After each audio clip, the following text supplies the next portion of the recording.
नमस्कार दोस्तों, इस वीडियो में बताने वाला हूं कि जब आप किसी को नगद में पैसे देते हो, रुपए देते हो, कैश में देते हो, तो आपके पास रिकॉर्ड नहीं रहता है। फिर आप उसके रिकवरी जब करते हो तो बहुत सारे जो व्यक्तिगत रूप से आपको बहुत स्टेप लेना पड़ता है और कुछ कानूनी स्टेप भी लेना पड़ता है। उसके लिए आप क्या क्या करना पड़ेगा, क्या किस तरह से आपको कोई कानूनी स्टेप लेने में दिक्कत भी नहीं होगी, इसी पर मैं चर्चा करूंगा।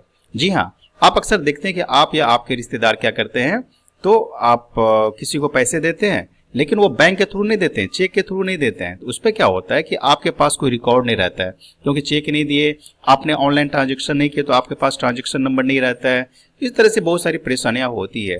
जी हाँ, तो बिल्कुल वीडियो को पूरे बने रहिए और यदि चैनल पर नए हैं तो सब्सक्राइब कर लीजिए और अपने दोस्तों के साथ शेयर भी कीजिए।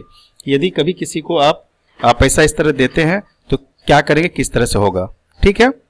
तो आइए शुरुआत करते हैं कि किस तरह से आप नगद पैसे को क्या क्या स्टेप लेंगे और किस तरह से आप करेंगे। चलिए, जो मेन बातें हैं वो मैं आपको बता दूं। जैसे मैंने आपको बताया कि आप जब कैश में किसी को देते हैं, नगद रुपीस देते हैं, तो आपके पास प्रूफ नहीं रहता है, राइट, क्योंकि आप कोई चेक नहीं देते हैं, ऑनलाइन ट्रांजेक्शन नहीं करते हैं, आपके पास ट्रांजेक्शन नंबर और नहीं रहता है, ना ही चेक नंबर रहता है, ना ही आपके खाते में कोई ऐसा रिकॉर्ड हो पाता है। तो जो स्टेप आप लेंगे, क्या क्या लेंगे, किस तरह से आप उसको बहुत ही पेचीदे मामले को आप किस तरह से सरल स्टेप लेकर के आप उसको पूरा का पूरा कर सकते हैं, जिसमें कानूनी भी आपको कुछ सलाह बताऊंगा। बातचीत का सबूत बनाए, यानी जिससे आपको हेडिंग ऐसे लगता है, साफ साफ लगता है कि बातचीत का सबूत बनाए। यानी जब कभी भी आप किसी को देते हैं तो आप यदि बात करके देते हैं तो बात का आप सबूत बना लेंगे। कैसे सबूत बनाएंगे, व्हाट्सएप पे उनको बात, आपने उनको पैसा दे दिए, आप पैसा मांग रहे हैं तो आप उनको बोले कि याद है ना भाई, ऐसे पिछले बार जो मैंने आपको दिया था, कब तक दे रहे हो।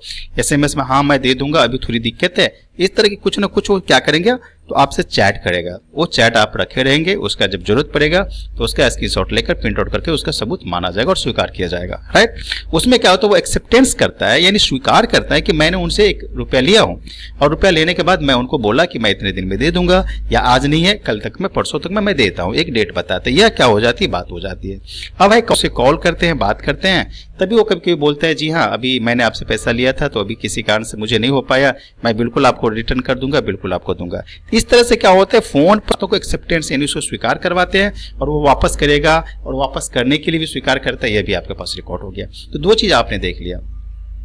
जनरली आप ये भी जानते हैं कि कभी कभी आप यदि पैसे देते हैं तो पैसे देने के बाद क्या करते हैं, एक सादा पेपर पे भी लिखवा लेते हैं कि मैंने इतने रुपए उनको इस काम के लिए दिया और जो कि मुझे इतने दिन के अंदर पैसा रिटर्न कर देगा और इस वास्ते मैं दे रहा हूं। तो ये भी आपको रिटर्न प्रूफ भी हो जाता है। ऐसे वो स्टाम्प पेपर नहीं होता है, सादा कागज यानी प्लेन पेपर होता है, राइट।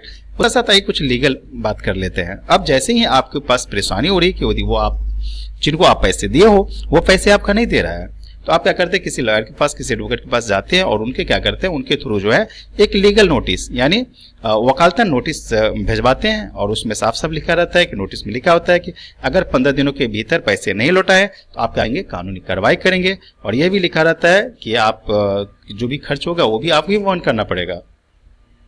जब बात आ जाती है पुलिस और कोर्ट की हो जाती है, तो अक्सर पुलिस और कोर्ट के डर से लोग इस स्टेज पर पैसे वापस कर देते हैं। जी हाँ, आपने ये भी समझ गया कि जैसे ही आप लीगल प्रोसेस में जाओगे तो आपका वकील यदि उसे नोटिस भेजा जाएगा कि आपने मेरे क्लाइंट से, वकील से पैसे लिए हैं, जिसका आपने स्वीकार भी किया, कई बार एसएमएस की भी किया, या नहीं भी वो बताना है तभी आप बताए कि आपने लिया, तो उनका रिटर्न करने का समय दिया है, बार बार आप दे रहे हैं लेकिन आप दे नहीं पा रहे हैं।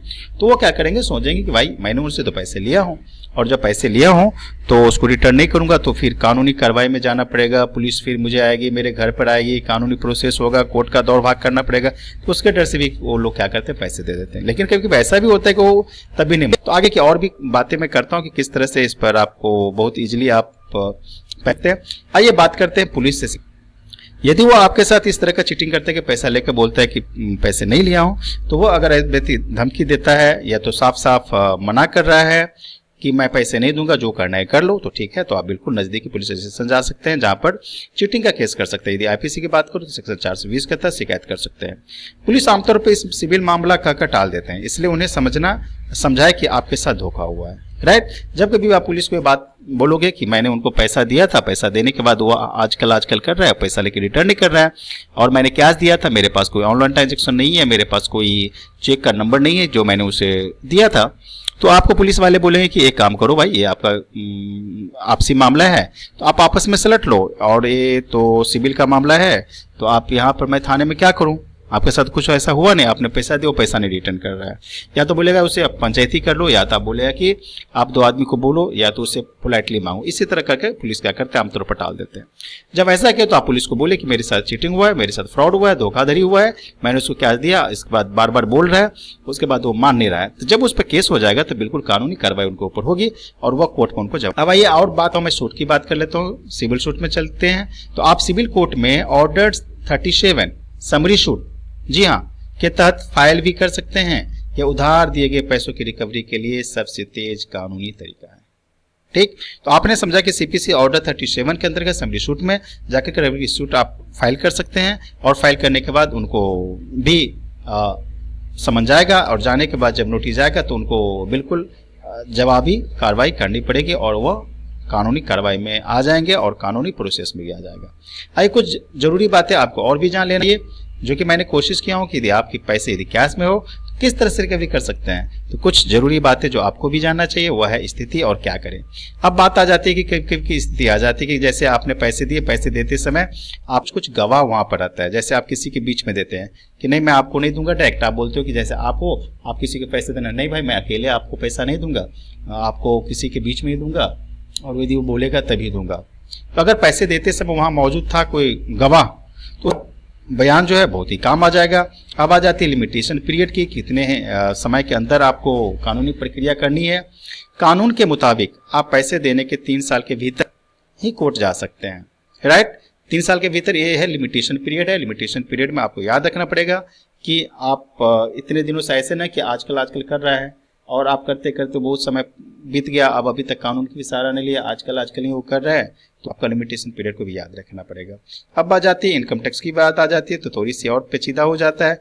अगर रकम 2 लाख रुपए से ज़्यादा है तो कैश लेन देन पर टैक्स से जुड़ी दिक्कतें आ सकती है। तो आपको ये ध्यान रखना है कि आप यदि किसी को पैसे कैश में देते हैं तो कितनी रकम होनी चाहिए, बड़ी रकम नहीं छोटी रकम है, ठीक है।